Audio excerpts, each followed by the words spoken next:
Hi everyone, welcome to TGIF, another Friday, another episode. In the world of architecture, building distributed applications has always been interesting and yet challenging. In today's episode, we're going to focus on a framework called dapr, which stands for Distributed Application Runtime, and I'm pleased to welcome Divya from my team, who's going to take us through all about dapr.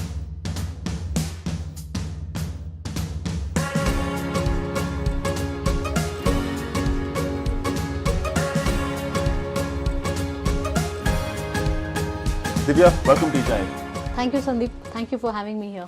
Wonderful. So, today's discussion is on dapr. So, help us understand what is dapr all about. Yep. So, dapr is, a framework which helps you build microservices faster, simplistically put, right? Now we've moved from the era of monolithic applications to microservices-based application. Right. You've kind of decomposed your entire monolith and brought about microservices in between, right? Right. And doing independent functionality. Right. Now that we have decomposed the entire monolith, your entire, let's say, authentication, authorization, telemetry, lot of these things become repetitive across microservices, right? Now, what if I were to give you a platform which will give you all these basic building blocks, and then you can only concentrate on building your application code, make use of all these building blocks to plug in all of these horizontal concerns. Now, that is what dapr does for you. Awesome. So, let's look at the key building blocks of dapr. Sure, Sandeep.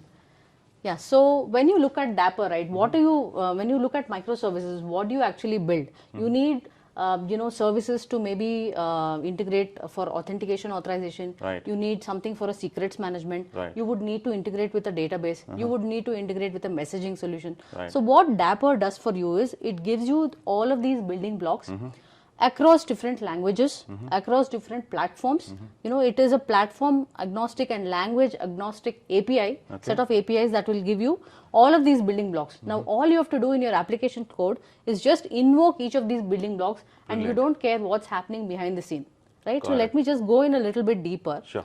Right. So let's say you want Cosmos DB as your store, and tomorrow might want to replace it with DynamoDB, for example, right? Or let's say you're talking about PubSub, or you're talking about secret stores. Okay. Now all of these are horizontal concerns that is very repetitive across microservices. Got it. Now what dapr does is it just gives you endpoints for each of this. Your application understands only these endpoints, and you don't care what is behind the scene. You can plug out and plug in any component at any point in time. So that's the kind of abstraction dapr gives you. Oh, brilliant. That means, as a developer, while I always worried about bringing multiple different frameworks to tackle each of these capabilities, I think dapr does it for me in one shot in that case. You'll have to concentrate only on your application capability, and rest of the plug and play things automatically work for you. Brilliant, brilliant, awesome. So a quick demo, Divya, would help so that we understand this better. Sure. You see here, there's a state store and there's a pubsub.yaml. All your application needs to understand is that, there's a state store. Today it is Redis. Tomorrow I can configure it for Gemfire. I can configure it for, any other component that I would want to replace. So I just given the config, and all the application needs to understand is the set of APIs that are exposed here. Okay. So for example, I have another thing called PubSub. I'm again using Redis here, but I could replace this with RabbitMQ or Kafka or any of the messaging solutions. Brilliant.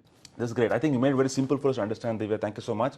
All you're saying is dapr brings in a highly abstracted distributed application runtime. Yes. So that I worry less about what goes inside it, but dapr will manage the peripheral, I would say, plumbing required. Sure.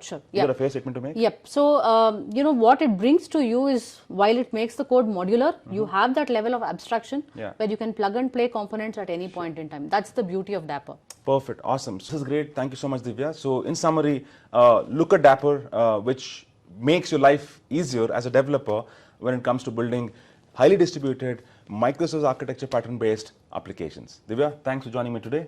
Thank you, Sandeep. Pleasure to be here. Awesome. With that, thanks for watching TGIF.